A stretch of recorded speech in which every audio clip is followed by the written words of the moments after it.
Boa semana pra você. Eu vou abolir esse negócio de vinheta, porque eu acho que na era da internet esse negócio de vinheta só atrapalha, né? Você fica querendo passar. Eu já vi outra pessoa usando o mesmo áudio que eu nos vídeos.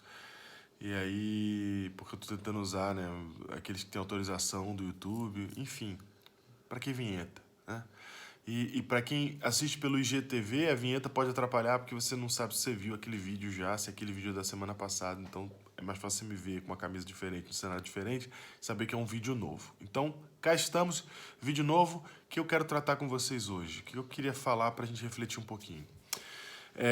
Existe uma diferença muito grande entre a teologia da igreja, a teologia da religião, né? No caso, eu sou pastor adventista, a teologia da igreja adventista, para a cultura da igreja adventista. Ou seja, e eu tô usando a igreja adventista porque é a que eu faço parte, mas isso serve para qualquer igreja cristã.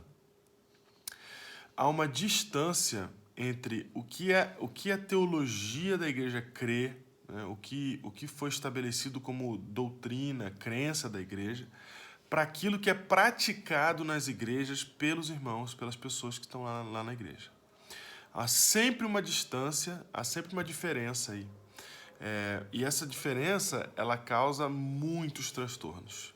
E isso acontece em todas as igrejas. Eu vejo um monte de gente reclamando disso, não com essas palavras, mas pastores e membros que são um pouquinho, que leem mais um pouco a Bíblia, que são mais pensantes, começam a questionar a cultura da igreja, ou seja, a cultura local, o que as pessoas ali falam que a igreja fala, que é bem diferente do que realmente a igreja fala, certo?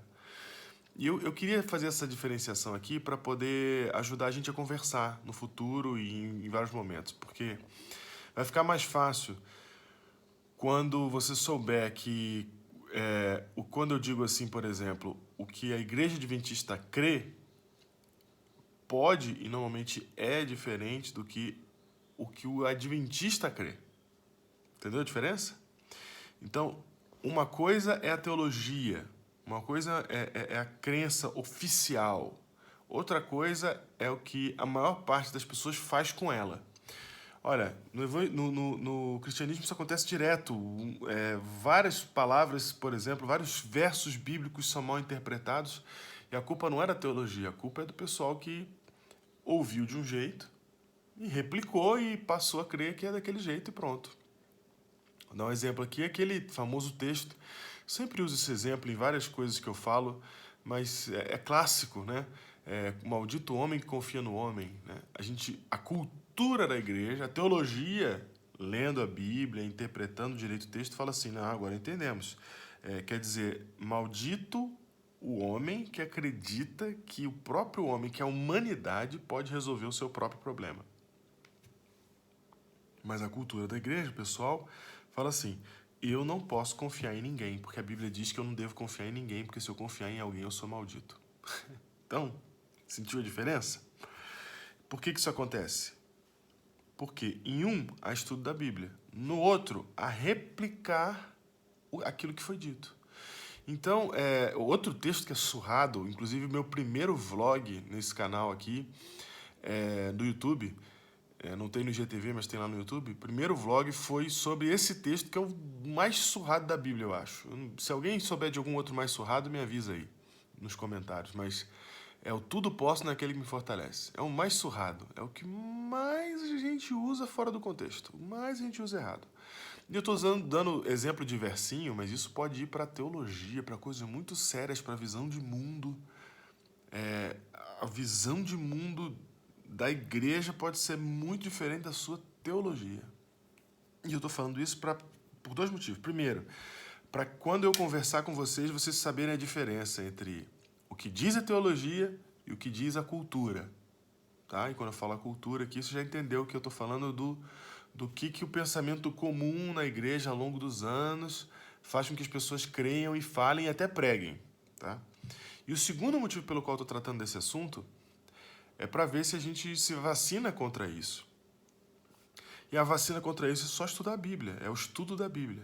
O problema é que a gente virou papa-sermão. A gente vive de ouvir dizer o que leram, o que estudaram. A gente não estuda, a gente vai atrás de um sermão que diga tudo pra gente, de um pregador que fale tudo pra nós. E se você procura aqui os meus vídeos para isso, eu vou dizer para você deixar bem claro que os meus vídeos eles são só uma reflexão. Eles não são para você tomar como seu estudo da palavra. Por mais que eu abra o texto bíblico aqui em alguns momentos e fale disso, você deve me ouvir e ir atrás para ver se o que eu estou dizendo é verdade na palavra. Foi isso que os bereanos fizeram. Foi isso que fez Paulo destacar tão bem os bereanos, porque eles ouviam o que Paulo dizia e iam conferir na Bíblia se era aquilo mesmo. Então você não pode ser só um ouvinte. Você não pode ser só um ouvinte, você precisa ser um estudioso da Bíblia. Você precisa pegar a Bíblia por você mesmo e estudar e ler outros livros ou outros conteúdos que ajudem a clarificar o que você está lendo na Bíblia. O que você não pode é virar um papa-sermão, você não pode virar alguém que só vive do que dizem, e aí com certeza você vai se encher de ideias que são muito lógicas, mas não tem nada a ver com a Bíblia. Não tem nada a ver com aquilo que realmente é a verdade. Então, eu queria deixar essa dica para você aqui, ó. Busca a palavra, estuda a palavra, e mesmo quando você ouve, vai lá ler. Vai lá ler. Por exemplo, eu citei aqui agora Paulo e os bereanos. Vai lá ler. Procura lá no livro de Atos e lê sobre Paulo e os bereanos. Vai lá. Não se deixe tornar apenas um ouvinte, porque aí você vai fazer parte da massa, da cultura, de pensamento a respeito da Bíblia, que normalmente está muito longe daquilo que realmente a Bíblia queria dizer. Um abraço para você, boa semana.